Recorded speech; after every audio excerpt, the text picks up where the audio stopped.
तक की अहम खबर आपको दे रहे हैं कि चीफ इलेक्शन कमिश्नर की ज़ेर सदारत 5 रुकनी कमीशन ने समाअत की है और PTI इंट्रा पार्टी इंतखाबात के खिलाफ दरखास्तों पर फैसला महफूज कर लिया गया है। और समाअत के बाद अकबर एस बाबर मीडिया से गुफ्तगू कर रहे थे और अपना मौक़िफ़ बयान कर रहे थे।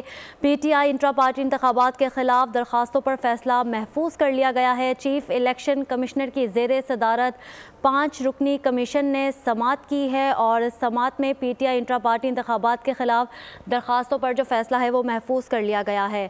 अकील अहमद हमारे साथ मौजूद हैं। अकील, समाअत का मज़ीद अहवाल बताइए।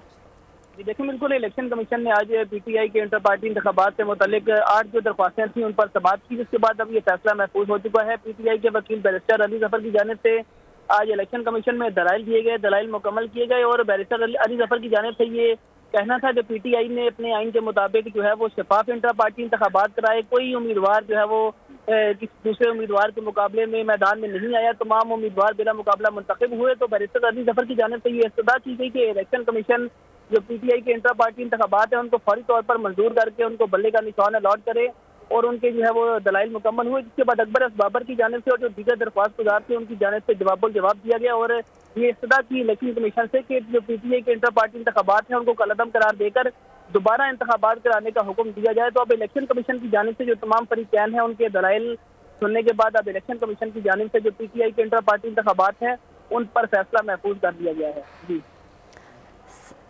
ठीक है, PTI इंट्रा पार्टी इंतखाबात के खिलाफ दरखास्तों पर फैसला महफूज कर लिया गया है। चीफ इलेक्शन कमिश्नर की ज़ेर सदारत 5 रुकनी कमीशन ने समाअत की। अकील अहमद अपडेट कर रहे थे, इस हवाले से शुक्रिया। सब्सक्राइब करें और बेल दबाएं ताकि कोई खबर रह न जाए।